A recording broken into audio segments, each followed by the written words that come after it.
जय माँ गंधर्वपुरवासिनी। माँ पीताम्बरा बगलामुखी का आशीर्वाद आप सभी भक्तों पर सदैव बना रहे। भक्तजनों, जीवन में ऐसी कोई समस्या नहीं है जिसका समाधान ना हो। हर समस्या का समाधान होता ही है। इस संसार में असंभव कुछ भी नहीं है। अगर आप जीवन में बहुत परेशान हो गए और अपनी समस्याओं के समाधान हेतु आप जगह जगह पूजा पाठ हवन अनुष्ठान करवाया, लेकिन परिणाम शून्य रहा है, तो आप माँ पीताम्बरा बगलामुखी के दिव्य दरबार में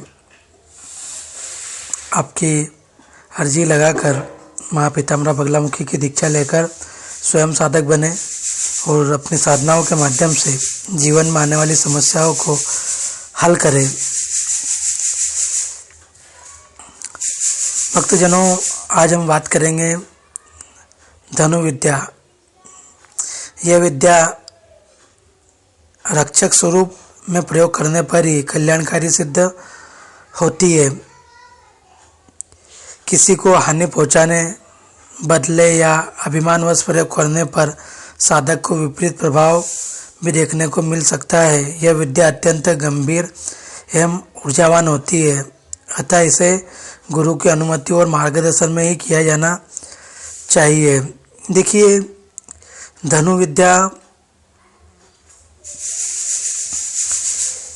तांत्रिक परंपराओं की एक अत्यंत गोपनीय और प्रभावशाली विद्या मानी जाती है।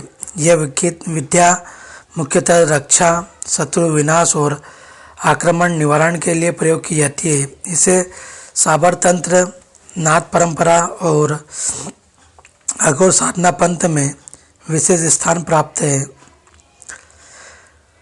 धनु अर्थात धनुष, और यह शक्ति, आक्रमण या भारी हमले का प्रतीक होता है। और स्तंभन अर्थात किसी गति या शक्ति को रोक देना, जड़ बना देना या निष्क्रिय कर देना। विद्या मतलब तांत्रिक प्रक्रिया या साधना पद्धति। भक्तजनों, धनु स्तंभन विद्या वह साधना है जिसके माध्यम से साधक किसी भी प्रकार के आक्रमण, शत्रु के प्रयास या दुष्ट ऊर्जाओं को रोक सकता है। इस विद्या का उद्देश्य मुख्य रूप से शत्रुओं के आक्रमण या शत्रुतापूर्ण क्रिया को रोकने हेतु किया जाता है। किसी व्यक्ति के क्रोध, द्वेष या अन्य नकारात्मक ऊर्जा को स्थिर करने हेतु इसका प्रयोग किया जाता है।